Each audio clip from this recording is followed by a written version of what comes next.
Okay, my name is George Evans, and the last place that I lived in America was Tucson, Arizona for 4 years, but I had lived in California 45 years prior to that. You're a U.S. citizen? Yes, I'm a U.S. citizen, and got my college education in California, had a career there, and retired and moved to Tucson. And I was there 4 years, and then brought my family here to Cuenca, Ecuador. And how long have you been here in Cuenca? Almost 3 years. What are your general thoughts about it? Well, we like it here. It's it's a slower pace of life. The people are very nice here. There is a little, for me, there was a culture change. The language, of course, is one of the major things. The way they do business here and the way things are done is different than in America. So that can be a little frustrating. So there is an adjustment period. It's not that it's wrong or bad. It's just that it's different than things are done in America. Yeah, years ago I did several studies on cross-cultural adjustment, and most people say that most researchers indicate that the first 3 months or so in another country are kind of a honeymoon, and if you get through the next 6 or 8 months, then you will probably stay in an overseas environment, but if you don't get through that next time, you go into deep culture shock and want to get out. Yeah, that's right. Have you found that kind of thing? I think so, yeah. See, I'm now better prepared to travel anywhere in Central or South America and adapt to their customs and their culture than I was before. You mentioned you have a family here. What you want to tell us about your family? My wife, and then I have a son, he's 39, and my daughter's 34. Or 35, and they're both single, but although my son's met a beautiful and sweet Ecuadorian girl here, and they're getting married in December. Oh, congratulations. Yeah, but my daughter, has not met the right person yet here, and but she's single, but a beautiful and sweet girl. Yeah, I hope you'll send us an invitation to the wedding. That's going to be important. Okay,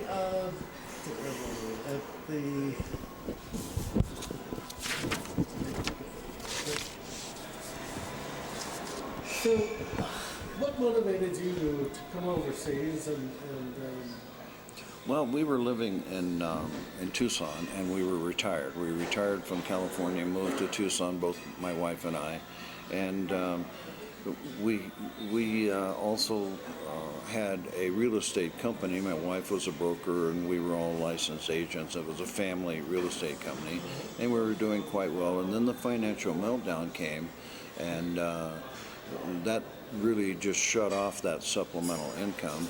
And we still were fine financially. It's just that every month we were squeezed a little bit more. Fuel costs go up, food went up, utilities went up. Everything was going up every month a little bit more, so it just put a little more squeeze on. And then we started doing research with other countries in South America.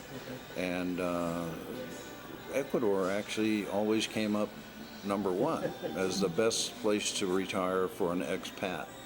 So we decided to come down here and check it out for 10 days, and sure enough, what we saw was pretty much what we had read on the internet, and so we liked it. And then when we decided to make the move, we came here to Cuenca, Ecuador. And you said you've been here about 3 years, right? Yes, And are you working now, or are you retired still? Well, we opened as a family a restaurant here, and that you can see. It's a family restaurant. It's called Kitchens? California Kitchen, and it's been very successful. And what my wife and I would like to do, we want to do is here soon turn this over to our children. And we're all set on our retirement income, but we don't need that. And we want to get back to retirement, which is and traveling around South I'd like America. to get there one of these days. Myself, it's quite a big retired for a while. Well, now that you've moved abroad and you've lived here for a while, what kind of challenges do expats face living overseas? What's been the most challenging for you?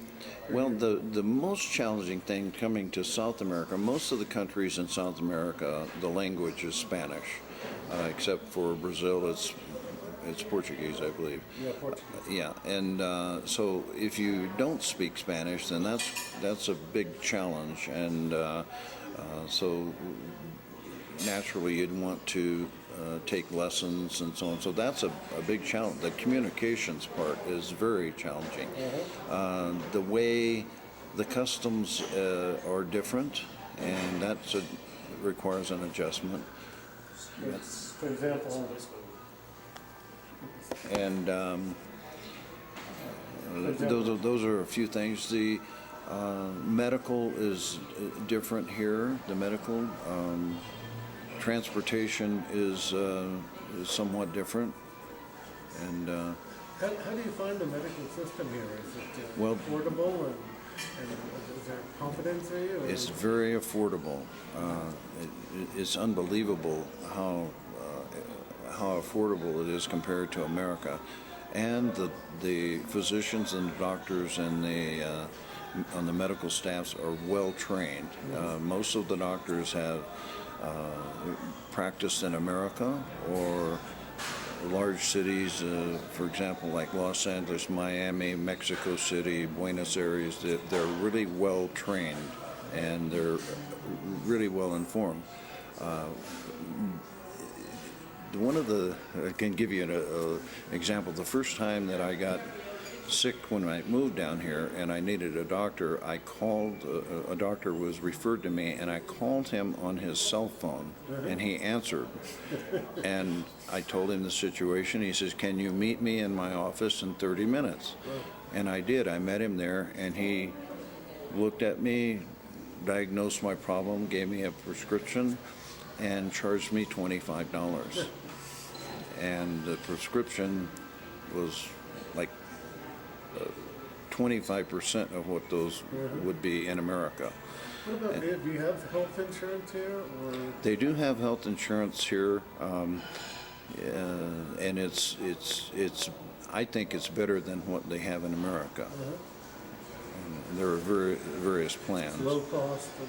Yeah, the costs are very reasonable, and what amazed me is they now have quite a few insurance companies are insuring people up to 75 years of age with catastrophic insurance, and it's very reasonable because at my age and older, that would be the type of insurance that we would need. If you had to have an appendectomy or any kind of fairly major surgery, would you choose to stay here, or do you think you'd I would have that done right here. Yeah, the hospitals here are excellent, by the way. They're very modern, clean. The doctors and the staffs are well trained. They do all kinds of different surgical procedures. Laparoscopic surgery is common here. They're really well equipped to handle just about everything. And one of the world's, I'd say, best cancer hospitals is located right here in Cuenca. Oh, really? Yes. Gets my attention because I have prostate cancer. So. Yeah, well, you're not the only one. What have been the most difficult challenges or issues for you personally?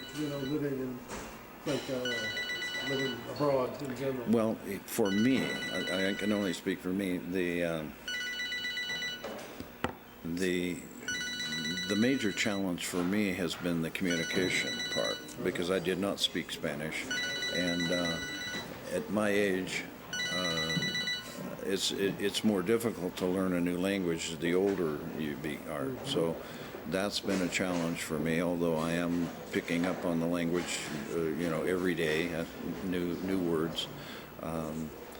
The other thing is I was in the business world in America for 45 years in sales and marketing, and things were handled on exact timelines.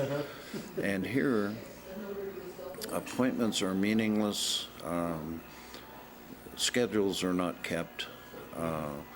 You're told what you want to hear, but not what is really going to happen. And so this was a real frustration for me because I liked everything in detail and to move along timelines. And this was a big shock for me, but this is the way the system works here, and it does work. So that's a major adjustment for someone coming from America. Yeah. Tight timelines. Yeah. Okay. So, what were the best things that you think have happened? What's been the best part about your experience abroad? Well, my family, they love it here, which is important. My daughter, my son, they really like it here. We've been able to establish ourselves in the community with a nice, wonderful, beautiful restaurant, successful. I employ several Ecuadorian people here. All of my staff is Ecuadorian, so I'm contributing to the economy here, and I'm paying taxes. So I think that we're fitting in. We fit into the community. I'm a member of the Chamber of Commerce here. Oh, great. And so we're accepted. It's a pretty extensive expatriate community here. It seems like just in the time that we've been here, we've seen lots of people.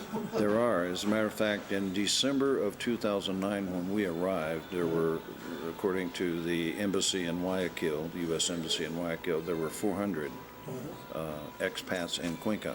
Today, and it was just in the Miami Herald and the local newspaper here, El Tiempo, there are now 4,000 Wow. expats in Cuenca. And when was that 400 when you first came 3 years ago? Yeah, in December of 2009, and here we are in 2012, just three years. And now that's just in Cuenca. There are other cities in Ecuador and in South America that expats are moving to. There is a large influx of expats coming here. What's your feeling about that, or your reaction? Well, I think that they all have basically the same story. They're retired, and their retirement income is being squeezed every month, and it's making it almost impossible to retire there without having to go back to work and so on. So they're looking for some place that's a clean country, that's not a warlike country, that the economy is good, and that they can retire on with, say, 1/2 or 1/3 the cost that it would be in America. And they can do that here. One of the things that Jim brought up was that, it's a walking-sized city. It's the people interact more, and there seems to be a lot more interaction socially than there are in a lot of the American cities where you're in your car, or you're in front of the television, or you're someplace. Have you experienced that as well? Or? Yes, and they do have a good transportation system here, buses and a lot of taxis. When we came here, and we had sold everything in America. I had 3 cars, furniture, everything for 45 years of accumulation. And we came here, we didn't have a car, so we started walking. And that's a great way to see the city, and it's also very healthy.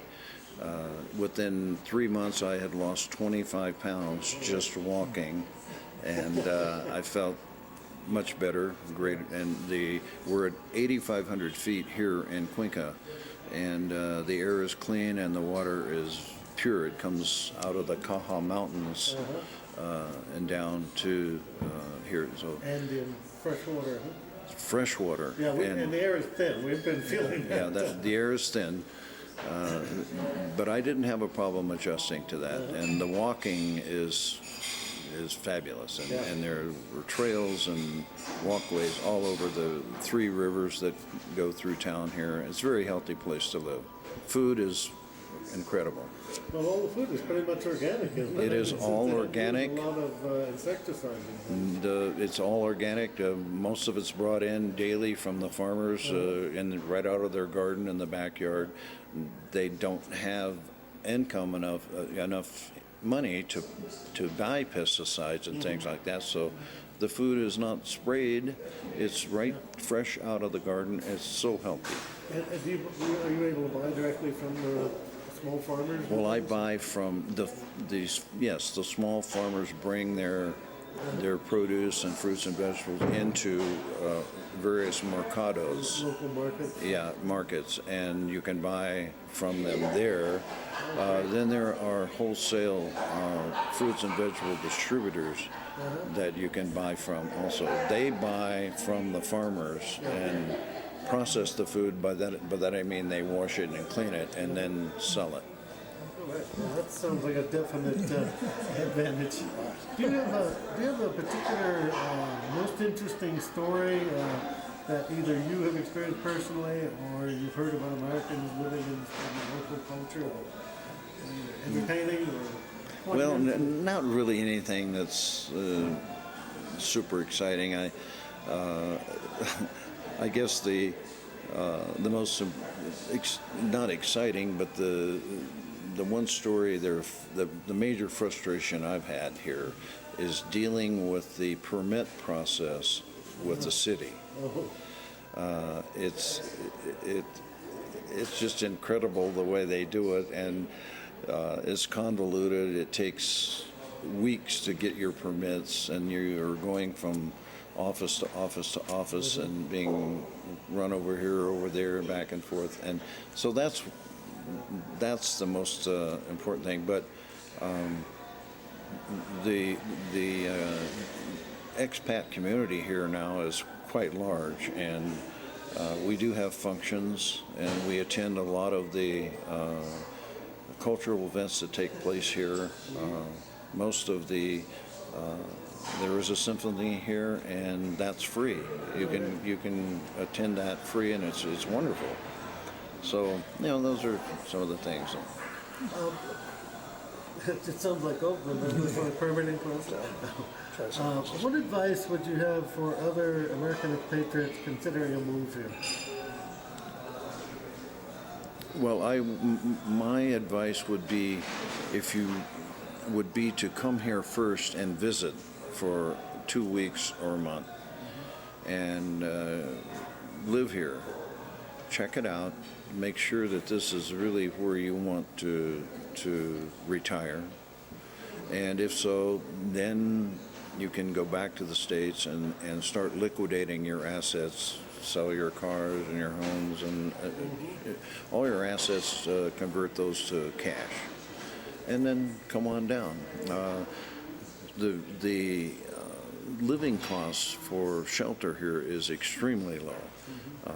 For example, we're right now living in a 5-bedroom, 2-story home with 2.5 baths, full living room, dining room, large kitchen that wraps around to a large laundry room, which goes out to a covered carport and a front yard for $400 per month. And yeah, so you can see when I said the cost of living here is lower than in America, that's what you can get for $400 here. Of course, if you don't need 5 bedrooms, you have 2-bedroom condos. It just goes from there. Would you recommend, getting a container and shipping your stuff down, or not bothering with that? A lot of expats do that. And I guess I'd say it depends upon how much you cherish your belongings back in America. Those can all be replaced here at lower prices than in America.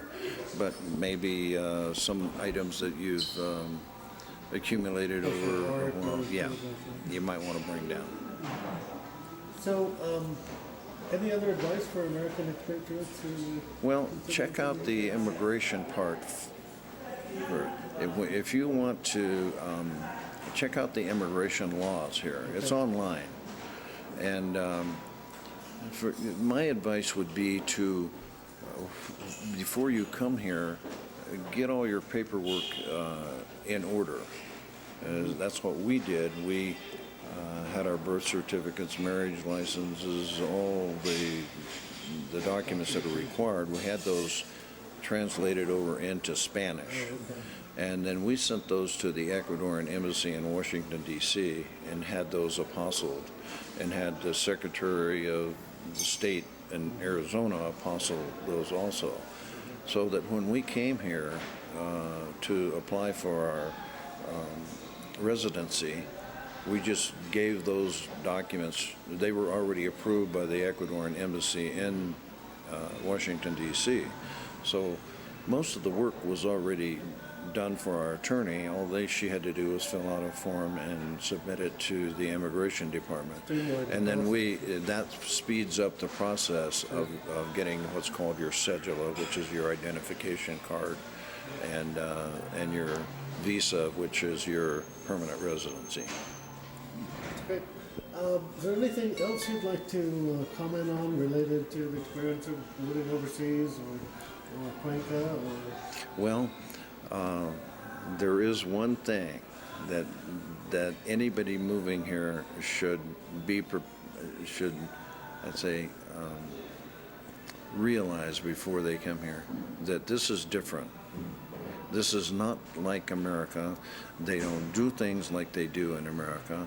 And if you come here thinking that it's going to be like it is in America, you're going to be sadly mistaken, and you're going to be disappointed. So you have to have an open mind and be able to adjust to a new culture and a new country. Yeah, I think that's great advice. Thanks very much for your comments. And I talked to someone a day or two ago that said, 80% of the people who come here are trying to recreate, America for themselves, and they're not global citizens. I mean, they're not trying to be global citizens, and we really wanted to enjoy the overseas experience. It's important to be ready to broaden your horizons. And, That's right. And change your expectations. Mm-hmm. And one guy who's been living here 19 years said, "Took me a long time, but eventually I just accepted it." That's right. That's what you have to do. All right. Well, thank you very much for your time, and it's a great story, and we look forward to having dinner in your restaurant next time around. Okay, great. Thank you.